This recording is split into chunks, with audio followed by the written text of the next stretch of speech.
Welcome back. Now, with only a few days to go for the release of the 2017 Matric results, the Eastern Cape is hoping not to be the bottom of the class again. The province has had the worst results for the past 6 years. And last year, the province showed a slight improvement, though, but not nearly enough to lift it from the bottom rung.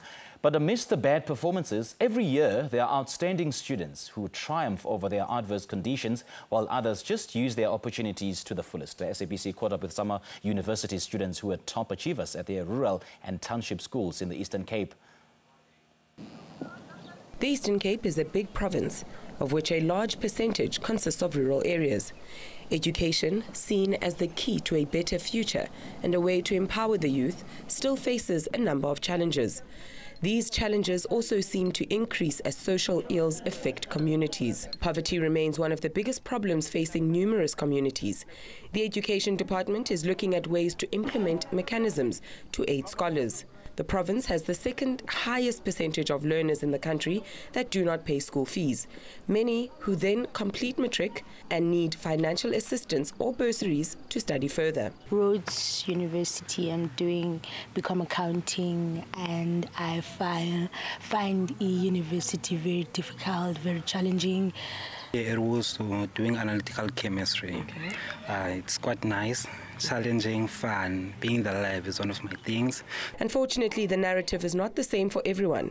Technology and resources in rural schools are still limited, and access to financial assistance is not at their fingertips. Students must work very hard.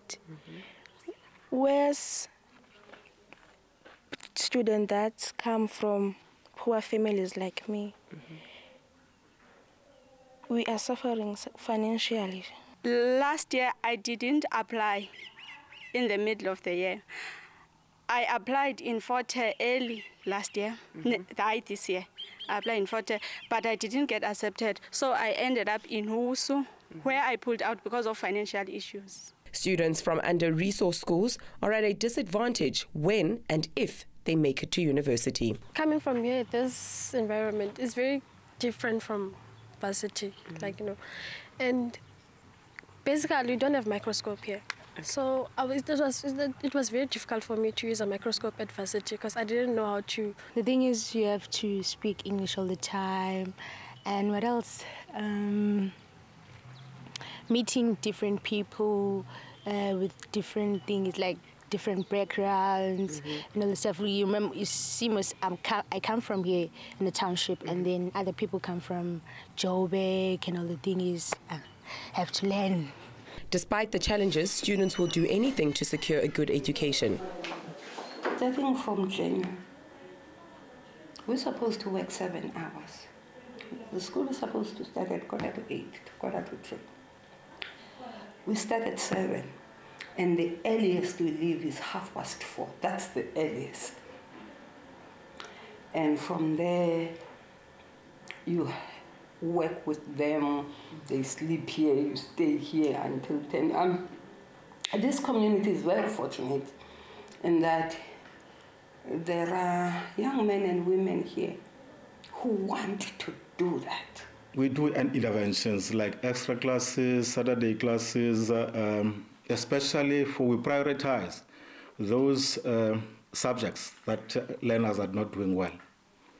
We prioritize them for the extra classes, for the Saturday class, especially life sciences, agric sciences, and maths lit. Last year's Matric results were slightly better than 2015. The pass rate improved by 2.5 percentage points from 56.8% in 2015 to 59.3% last year. To make the cut, educators and scholars are forced to create and adopt extra measures to ensure that scholars are given an opportunity to empower themselves. One of the strategies we use here is that whenever there's going to be an exam, we've got something called a camp. You will not have an idea of what a camp looks like. You will think of the camps that you've seen. We don't know that we mean an open room with mattresses on a cement floor and something like that. The aim is to keep your children away from external influences.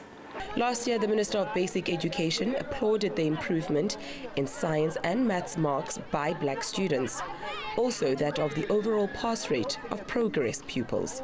Bursaries are also key, and underprivileged learners aiming for university go all out to perform in hope of securing one. Everything, they don't need for me to be worried about food, about the tuition, about everything. It's paid for. I don't need to stress my parents because my father doesn't work. He's a taxi driver, so I'm dependent on him. So you see the bursary helps a lot at home. Also, I can do some certain things at home, you know, maybe like cut my grocery like a little bit and then give my father at home, you know. My background is not that, what I can say. Okay, my mother's not working and she's disabled. So it's very helping for me because I don't need money. Last year, 92,000 Eastern Cape Matric pupils started the school year, but only 82,000 wrote their final exams. I want to believe that drugs, just drugs, are responsible for a lot of children who are not at school. A whole lot has been done to ensure that those who are at school are kept at school, food, books, teachers.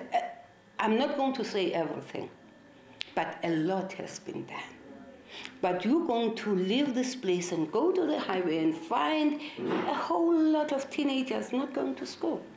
The Eastern Cape still faces a tough time. 200 schools in the province have been found to be dysfunctional. 5 districts had less than 50% pass rate. But efforts are in full swing to improve the situation. Non-performing schools have now been partnered with performing schools in an attempt to improve results. Ifwe Poti, SABC News in the Eastern Cape.